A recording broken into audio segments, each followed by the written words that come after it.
In the summer of 1565, the horizon over the Mediterranean turned black. The Mediterranean should have been calm that morning, but instead the sea turned black, not from storms, but from an approaching wall of 190 Ottoman warships stretching across the sea like the jaws of death, further than the eye could see. 40,000 warriors descended upon Malta's shores. Janissaries who had conquered empires, Sipahi cavalry whose lances had pierced the armies of kings, corsairs who knew no mercy, artillery masters who commanded the finest cannons ever forged. They came with one order from Sultan Suleiman the Magnificent himself: erase this island from existence. But standing in their way were just 8,000 souls, knights in tarnished armor, peasants with makeshift weapons, fishermen who'd never held a sword, led by a 70-year-old Grand Master named Parisot de Valette, a man who had stared death in the face for half a century and never blinked. This is the story of the most brutal 4-month siege in Renaissance history, a battle where every street became a graveyard, where the Mediterranean ran red, and where an empire learned that some fortresses cannot be broken by numbers alone. This is the Great Siege of Malta. If you're ready to witness one of history's most impossible victories, hit that like button, subscribe for more epic war documentaries, and drop a comment telling us where you're watching from and what time it is on that end of the world.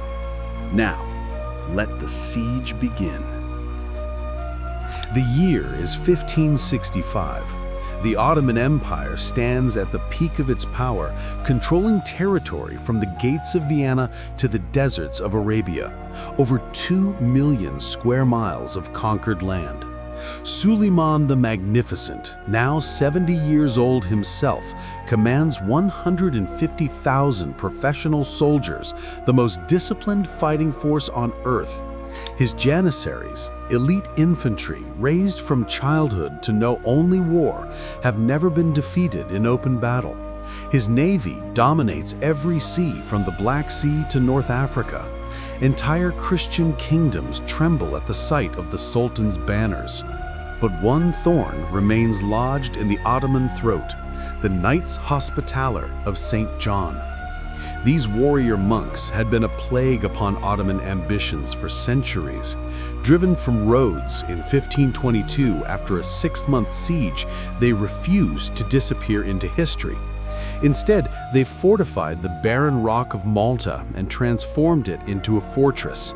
From there, they launched devastating raids, capturing Ottoman merchant ships worth millions, freeing Christian slaves by the thousands, and humiliating the Sultan's admirals.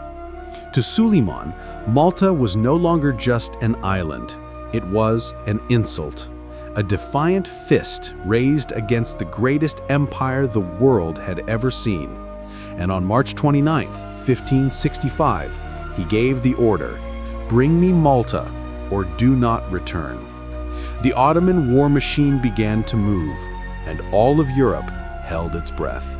The Ottoman arrival, when the sea turned to steel. May 18th, 1565, dawn. Maltese fishermen returning to port stopped dead in the water. The horizon had disappeared, replaced by a wall of wood and canvas that stretched for miles. Ottoman galleys, transport ships, siege barges, nearly 200 vessels in total, carrying 40,000 soldiers, 15,000 sailors, and enough artillery to level a mountain. As the fleet anchored off the coast, the sound alone was apocalyptic. War drums pounded like thunder. Tens of thousands of boots struck the decks in unison. Cannons, over 130 siege guns, including massive basilisks capable of hurling 300-pound stone balls, were unloaded onto the beaches. The invasion force outnumbered Malta's defenders 5-1. Ottoman commanders assured their men the siege would last a week, 10 days at most. But they had never met Parisot de Valette. The Grand Master stood on the walls of Birgu, watching the enemy fleet darken the sea. At 70 years old, his hair was white, his face weathered by decades of combat. but his voice, when he addressed his men, cut through the terror like a blade. "We are few, they are many, but we fight not for glory. We fight because if Malta falls, so falls all of Christendom. Every man among you is worth 10 of theirs, and if we must die, then by God we will make them pay for every stone, every wall, every inch of this cursed rock." Facing the Ottoman juggernaut were just 8,000 defenders, 500 Knights Hospitaller, 4,000 Spanish and Italian infantry, 3,000 Maltese militia, farmers, dockworkers, blacksmiths, and a handful of priests who knew how to load a musket. The impossible siege was about to begin. The battle for Fort St. Elmo, the fortress that refused to fall. Ottoman commander Piali Pasha gazed at Fort St. Elmo through a spyglass and smiled. The small, star-shaped fortress guarding the entrance to Grand Harbor looked pitiful. Crumbling walls, a garrison of barely 150 knights and soldiers, and no hope of resupply. 5 days, he told his officers. Perhaps 6. He was wrong. On May 24th, Ottoman cannons opened fire. For the next 31 days, Fort St. Elmo endured a hell unlike anything in military history. 80,000 cannonballs pounded the walls, an average of 1 every 2 minutes. Turkish sappers dug tunnels beneath the ramparts, packed them with gunpowder, and detonated explosions that shook the island. Wave after wave of Janissaries stormed the breaches.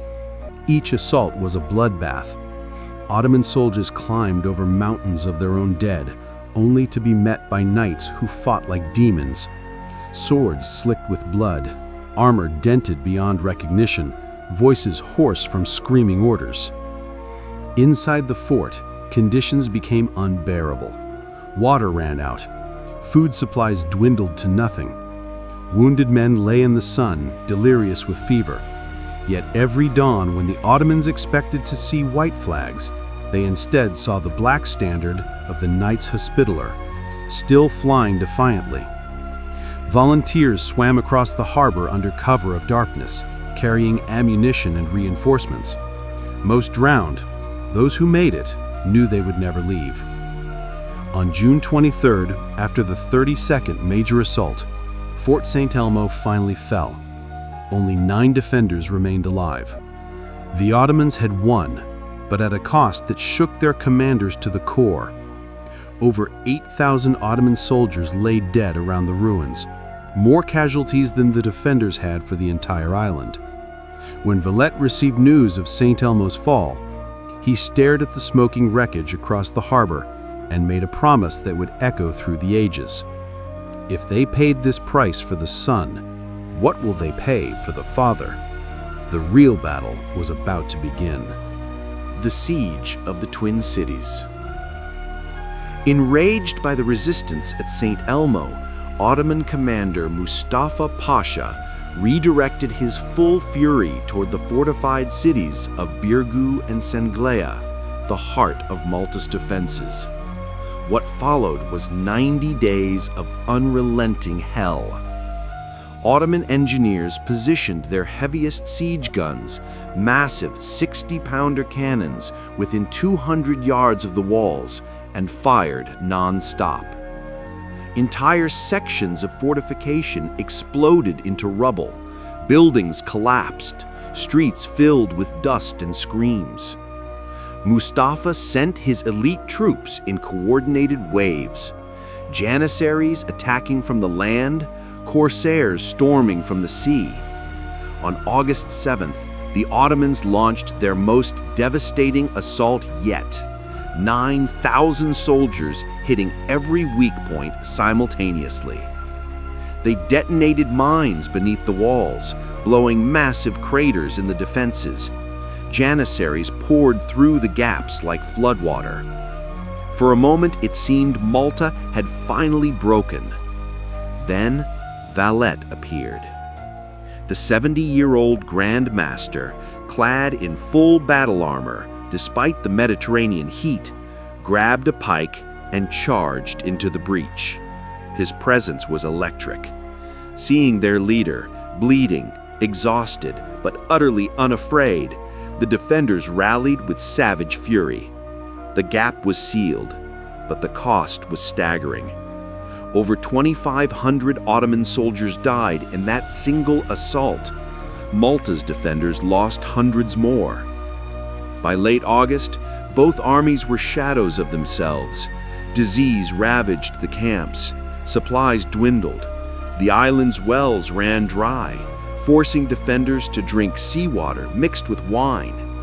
Children, too young to fight, carried ammunition through bombardments. Women melted down church bells to make bullets. The Ottoman army, once 40,000 strong, had been reduced to barely 20,000 effective soldiers. Their commanders were dead or dying, morale shattered. But still, they attacked, because retreat meant dishonor, and dishonor meant death. Malta was dying, but it would not surrender. The turning of the tide, when hope arrived in steel. September 6th, 1565. Ottoman scouts reported something impossible. Sails on the horizon. A relief force from Sicily, 8,000 Spanish soldiers under Don Garcia de Toledo, had finally arrived. Fresh troops, burning with righteous fury at the suffering of their Christian brothers, stormed ashore with pikes leveled and muskets loaded. Mustafa Pasha faced an unbearable choice: fight a two-front battle with a shattered army, or abandon the siege after 4 months of slaughter. On September 8th, the Ottoman forces began their retreat. It wasn't a withdrawal, it was a rout. Exhausted soldiers stumbled toward the beaches, discarding weapons, armor, anything that slowed them down. Maltese defenders, finally unleashed from behind their walls, pursued them like hounds. Over 30,000 Ottoman soldiers had landed on Malta's shores in May. Fewer than 10,000 made it back to Constantinople. The siege was over. The impossible had happened. Aftermath. The island that broke an empire. The numbers speak for themselves. Ottoman casualties, 30,000 plus. Maltese and Christian casualties, 7,000 to 9,000. Duration, 114 days. Ottoman ships lost, 30 plus. Suleiman the Magnificent, upon hearing of the defeat, fell into a rage so profound that witnesses feared he might collapse. The man who had conquered empires had been stopped by an island no larger than 122 square miles, a barren rock with more goats than gold. Jean Parisot de Valette became a legend across Europe.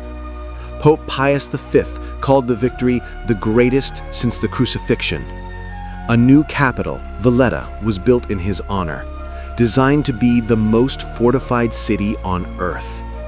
But perhaps the greatest testament to Malta's defiance came from an unlikely source: Ottoman historians themselves, who recorded the siege with grim respect, calling the defenders men who did not know how to die. The Great Siege of Malta shattered the myth of Ottoman invincibility. It proved that courage, leadership, and desperation could overcome even the greatest military machine in the world.